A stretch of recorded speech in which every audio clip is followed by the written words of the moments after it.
Actor बनना चाह रहे हो या singer, dancer, musician, film maker, कोई भी क्रिएटिव पाथ पे हो तो ये सिंपल फ्रेमवर्क को यूज करके आसानी से तय कर सकते हो कि आपको इसे करियर बनाना चाहिए या सिर्फ हॉबी की तरह परस्यू करना चाहिए। तो दोस्तों, असमंजस की स्थिति में हम सब पड़ते हैं। कई बार ऐसा होता है कि हमें लगता है कि हम एक चीज को करने के पीछे अगर चले गए तो जरूर बहुत सक्सेसफुल होंगे और उसमें सबसे टॉप लेवल पे पहुंच जाएंगे। कई बार हमारे आसपास वाले भी हमें बहुत बढ़ावा चढ़ावा देते हैं, लेकिन कुछ देर बाद समझ में आता है कि ये चीज ना हमको उतना मजा दे नहीं रही। मैं ये नहीं कह रहा कि आप उस चीज में उतने अच्छे नहीं हो, लेकिन हो सकता है उस चीज को लंबे समय तक करना आपको मजा ना दे। हो सकता है आप माउंटेनियरिंग करने में, ट्रैकिंग करने में, स्विमिंग करने में बहुत अच्छे हो, लेकिन इसका मतलब ये तो नहीं कि आप 4 साल तक ट्रेनिंग करके सिर्फ एक मेडल लाने के लिए अपनी जिंदगी का सब कुछ कुर्बान करके सिर्फ एक गोल के पीछे जाना चाहते हो। जिन लोगों को एथलीट बनना है, जिन लोगों का सपना है इंडिया को रिप्रेजेंट करना, अपने देश को रिप्रेजेंट करना, अपने गांव परिवार का नाम रोशन करना, और उनके लिए वो वर्दी आइडल और गोल है, उनके लिए उसको करियर की तरह बनाना सेंस बनाता है। लेकिन कई ऐसे होंगे जिनके लिए शायद वो सेंस नहीं बनाता,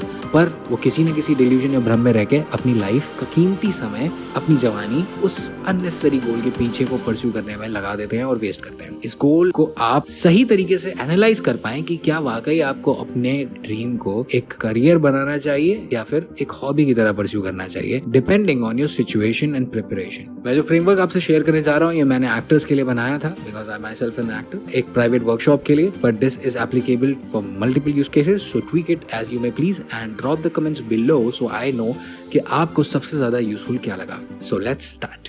सिचुएशन वर्सेस पैशन। एक एक्टर के तौर पे अगर मैं सोचूं, बताऊं, तो हम ये 2x2 मैट्रिक्स में दिए हुए 4 में से किसी एक खांचे में फंसते हैं किसी भी टाइम। अगर आपकी सिचुएशन जो कि फाइनेंसेस, एजुकेशन और फैमिली का सपोर्ट है, प्राइमरीली वो पॉजिटिव साइड में है, यानी कि हाई है, और आपका पैशन यानी कि आपका खुद का डिजायर वो एक्टर, आर्टिस्ट, म्यूजिशियन, सिंगर बनने का हाई है, तो आप आएंगे सेकंड कैटेगरी में, यानी कि गो फॉर करियर। आप बनाते रहिए अपना नया स्टफ, रिलीज करते रहिए अपने खुद के गाने और करते रहिए परफॉर्म, और कुछ कमाल होगा। अगर आप पहली कैटेगरी में हैं, यानी कि आपके पास सिचुएशन बहुत अच्छी है लेकिन आपका पैशन ना थोड़ा फिकल है, आज आपको कंटेंट क्रिएटर बनना है, कल आपको एक्टर बनना है, फिर आपको मन करता है मैं डीजे बन जाऊं, फिर आपका मन करता है कि मैं स्पोर्ट्स पर्सन बन जाऊं, फिर आपका वापस एक्टर बनने का मन करता है, तो भैया आप ना उतने सीरियस नहीं है एक विधा में पारंगत होने के लिए जैसा आपको समझ में आएगा। तो बेहतर है कि अगर जिस समय आपका मन कर रहा है और आपके पास सिचुएशन वाइज कंफर्टेबल है, फाइनेंशियल रिसोर्सेज हैं, तो उस समय अपनी चुल बुझाने के लिए खुद का शो बनाइए और कर डालिए। कौन रोक रहा है? कोई नहीं। आज की टेक्नोलॉजी वाली लाइफ में सब कुछ परमिशन लेस सा हो चुका है। आपको अगर करना है तो बस आपको खुद करना शुरू कर देना है, दैट्स इट। उसके अलावा कोई और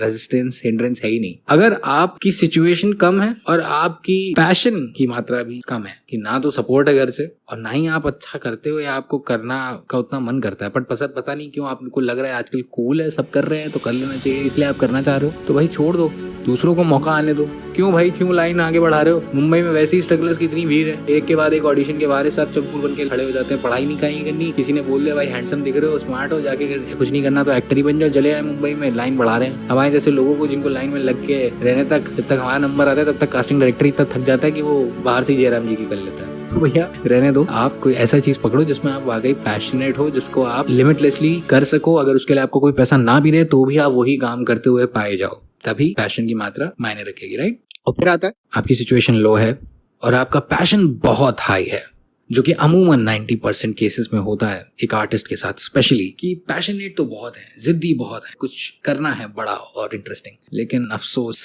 फाइनेंसेस, एजुकेशन, फैमिली सपोर्ट और बहुत सारे और एक्सटर्नल फैक्टर्स की वजह से कर नहीं पाते। तो उस केस में हमारी सलाह यही है कि आप एक पैरेलल कोर स्किल बिल्ड कीजिए ताकि उससे आप अपना सर्वाइवल इंश्योर कर सकें और फिर अपने काम और अपने सपने के ऊपर उसको निवेश करके आगे बढ़ सकें। मैंने भी अपने केस में ये किया, मुझे एक्टिंग करनी, मेरा सपना ही खाली सिर्फ स्टेज पे और स्क्रीन पे दुनिया को एंटरटेन करके मनोरंजन देना है, उनको हंसाना, उनको रुलाना, उनको उनके इमोशन से रूबरू कराना। लेकिन इतनी आसानी से काम नहीं मिलता एक्टिंग में, आपको सालों किसने पढ़ते हैं, कब पता आपका बड़ा ब्रेक आए, कब कौन आपको डिस्कवर करे ना करे, यू नेवर नो। तो मैं अपने खुद के शोज खुद बनाता रहता हूँ, करता रहता हूँ ट्रैवल जितना मेरे बस में होता है, और उसको फाइंड और फाइनेंस करने के लिए मैं छोटे एंटरप्रेन्योरल आइडियाज को वेंचर आउट करता हूँ, अपने बिजनेस एक्यूमेंट को यूज करके फ्रीलांसिंग प्रोजेक्ट्स उठाता हूँ, एंड राइटिंग कोर स्किल को बिल्ड करके राइटिंग के प्रोजेक्ट्स उठाता हूँ, जिसकी वजह से मैं सर्वाइव कर पाता हूँ और उसी इनकम को यूज करके मैं अपने शोज और इंटरनेशनल टूर्स फंड कर पाता हूँ। सो अगर आप भी उस सिचुएशन में हैं तो चिंता मत करिए, मेजॉरिटी सिचुएशन में रहती है। आपको तो बस कोशिश करनी है दोस्तों कि आप कितने पागल हो, पागल इन अ पॉजिटिव सेंस, अपने जुनून अपने सपने को पूरा करने के लिए। क्योंकि अगर हो ना तो रास्ता बन जाता है। ये मैंने खुद महसूस किया। मेरी दुआएं, प्यार और साथ आप सबके साथ है। जिस भी रूप में मैं आपकी मदद कर सकता हूँ मैं अवश्य करूंगा। प्लीज अपने सवाल इस फ्रेमवर्क से रिलेटेड या इससे रिलेटेड और भी कोई भी सवाल हो मुंबई जाने से, तो आप हमारी डेडिकेटेड प्लेलिस्ट चेक कर सकते हैं। नीचे डिस्क्रिप्शन में भी उनके लिंक्स मेंशन होंगे जो आपको अपना आर्टिस्टिक करियर प्लान आउट करने में शायद मदद करें। बाकी और कौन से सवाल हैं जिनका जवाब आप जानना चाहेंगे प्लीज नीचे कॉमेंट में बताइए। बाकी I am always rooting for you. Like कीजिए, कमेंट कीजिए, सब्सक्राइब कीजिए ताकि हम इसको और लोगों तक पहुंचा पाएं। अपने ऐसे दोस्तों के साथ शेयर कीजिए जिनको इस वीडियो से फायदा पहुंच सकता है। मिलते हैं अगली वीडियो में, तब तक के लिए मैं दिमाग तिवारी आपसे अलविदा लेता हूं और आप सब मचाते रहो।